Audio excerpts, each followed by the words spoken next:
Mes chers concitoyens, depuis le 6 septembre 2021, le bilan humain de la crise sanitaire que nous traversons ne cesse de s'alourdir et chaque jour apporte son lot de décès et de contamination. À l'heure où je vous parle, c'est pratiquement 7619 personnes qui ont déjà fait l'expérience de cette maladie. Pour trop d'entre elles, l'issue a été fatale et nous ne pouvons que le déplorer.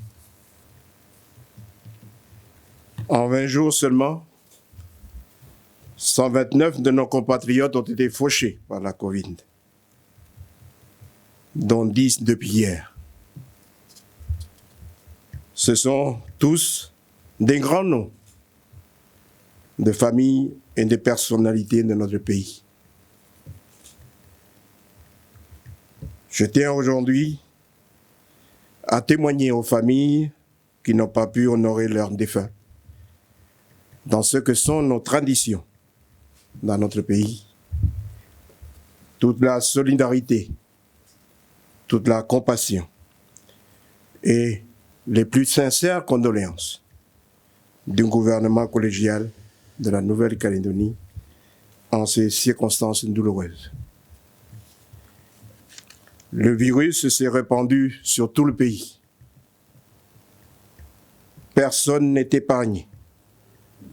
Chacun de nous est touché, de près ou de loin, quelle que soit sa communauté, quel que soit son village, sa tribu, son clan, sa ville d'origine. C'est donc tous ensemble que nous devons faire face. Et quoi qu'on puisse en dire, la vaccination reste, et je le répéterai encore et encore, le seul moyen de faire rempart immédiatement au virus. 96% des personnes décédées n'étaient pas vaccinées. La moyenne d'âge est de 71 ans. Le plus jeune d'entre eux avait 40 ans. 56% d'entre elles sont des Kanaks. 22% sont d'origine wallisienne et futunienne. Et 22% des autres communautés de notre pays. De nombreuses mesures ont été prises par le gouvernement pour faire face à l'aggravation de la situation. Depuis le 6 septembre, nous avons décidé la mise en place du confinement strict afin de protéger notre population. Devant l'accélération des contagions, nous avons, avec le haut-commissaire, durci ces mesures en instaurant un couvre-feu.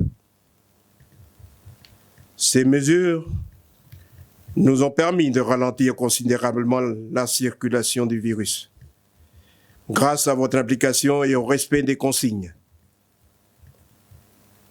Je vous en remercie vivement, car grâce à l'effort de tous, je peux le dire, le confinement a commencé à produire ses effets. Mais il ne faut pas mollir sur ce chemin. Il faut multiplier d'efforts, car c'est long, ça sera long et contraignant. Ces limitations à la liberté de circulation ont pour seule ambition de ne pas aggraver la situation. Je sais qu'elles sont contraignantes pour chacun et particulièrement lourdes à assumer pour les entreprises, les agriculteurs, les artisans, les mamans, les patentés, les salariés et tous les acteurs de la société. Cette année, en effet, la Nouvelle-Calédonie connaît sa deuxième crise de la Covid, la plus grave, sur un terrain déjà fragilisé. Ces derniers jours, nous avons traversé la phase la plus aiguë de l'épidémie. Les structures hospitalières sont sous pression. Et au vu de la gravité des cas, cela va encore durer de longues semaines. Le nombre de décès va encore s'alourdir dans les jours qui viennent.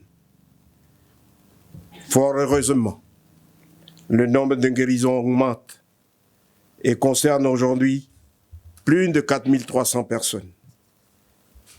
Tous ces paramètres ont été étudiés avec soin par le gouvernement collégial et les autorités, et tous les aspects de la situation ont été pris en compte. La sécurité sanitaire, bien sûr, et les enjeux économiques et sociaux sont bien au cœur de cette attention portée par les responsables des collectivités de notre pays. Aujourd'hui, des indicateurs précis nous permettent d'adapter nos décisions.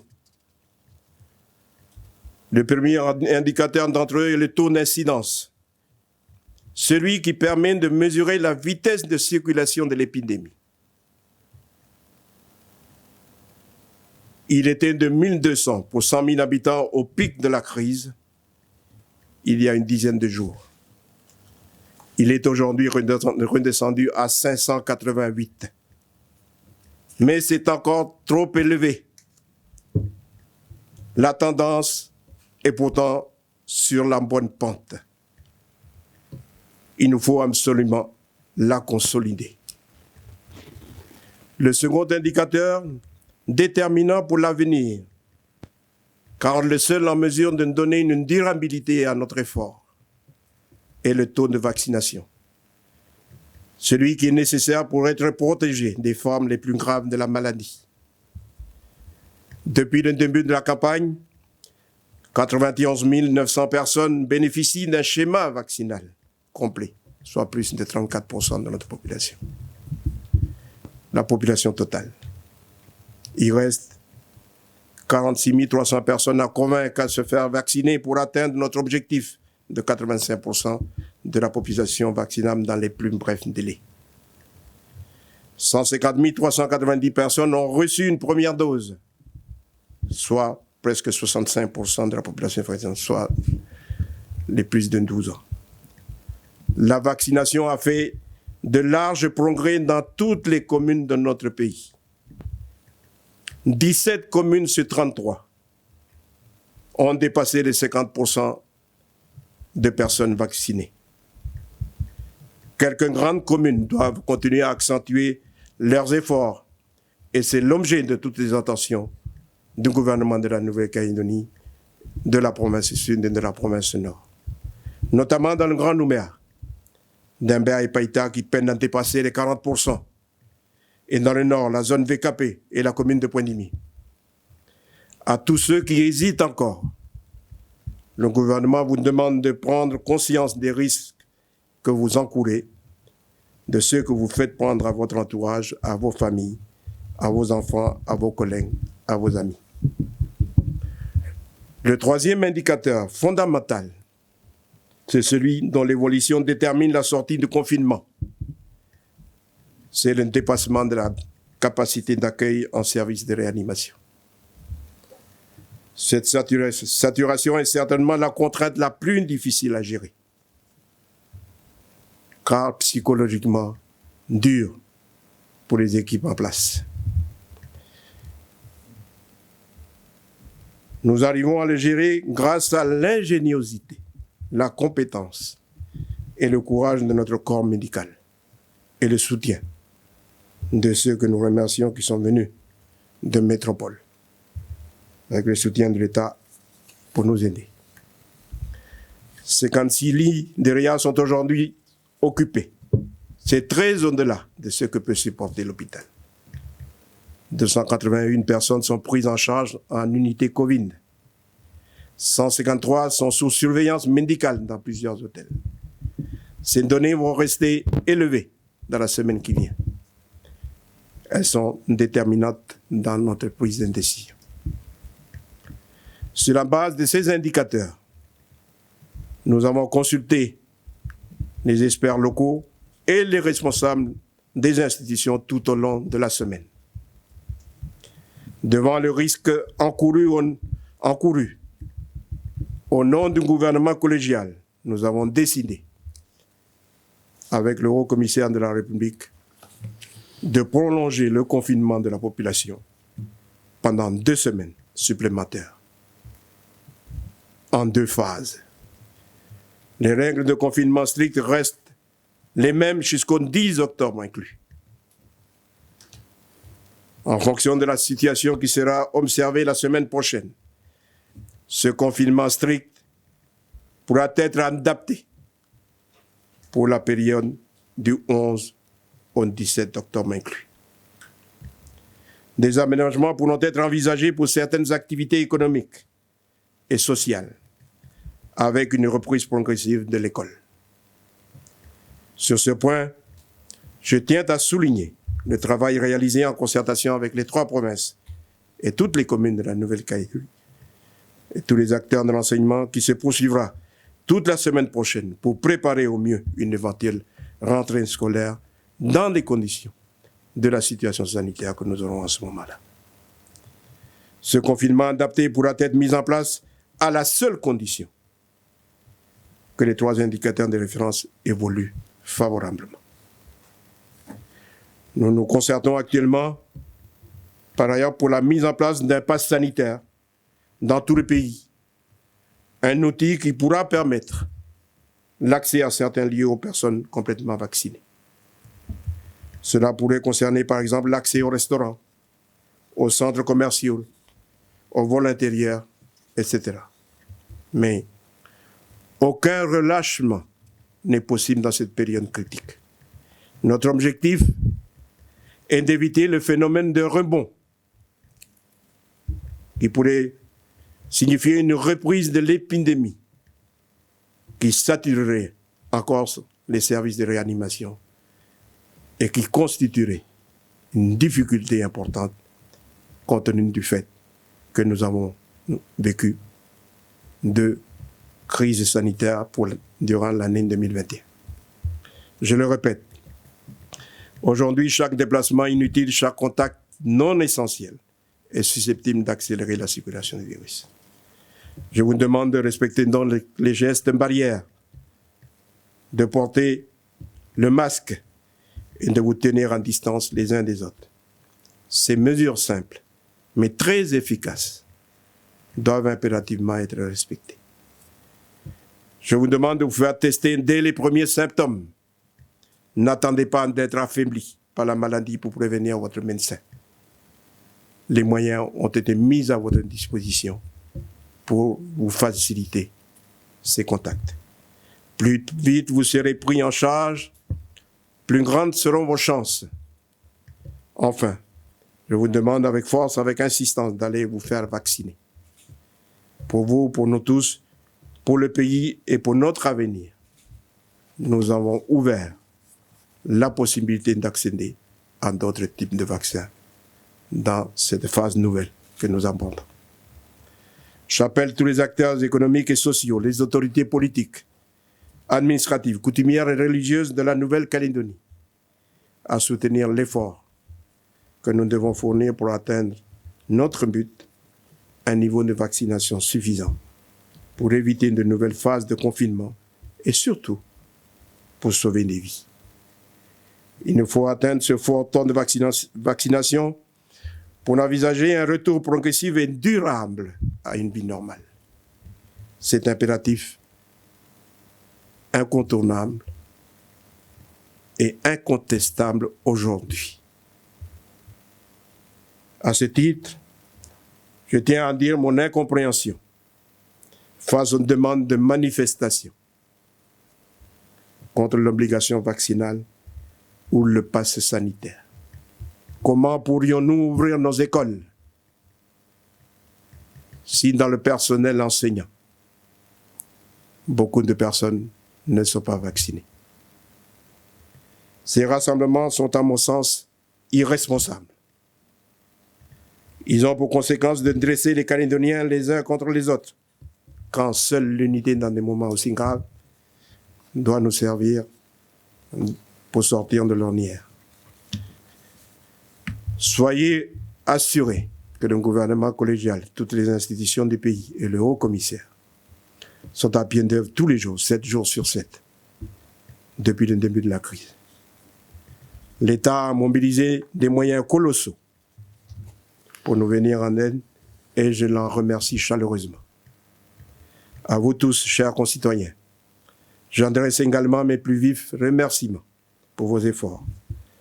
En notre nom à tous, je voudrais rendre hommage à l'ensemble des soignants, des agents de la Nouvelle-Calédonie, des communes, des volontaires de la Réserve nationale et de Santé publique France, des bénévoles qui sont au chevet de nos concitoyens tous les jours dans notre pays.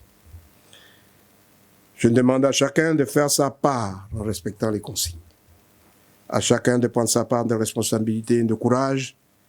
Nous le devons à tous ceux qui ont perdu la vie ces derniers jours parce qu'ils n'étaient pas vaccinés.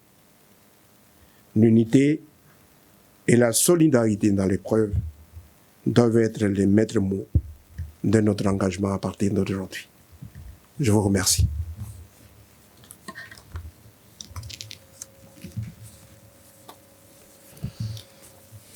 Chères citoyennes, chers citoyens, je voudrais en premier lieu, en m'associant à la parole du président Mapou, présenter mon soutien le plus sincère aux familles touchées par le virus, dont certaines ont parfois perdu plusieurs de leurs membres.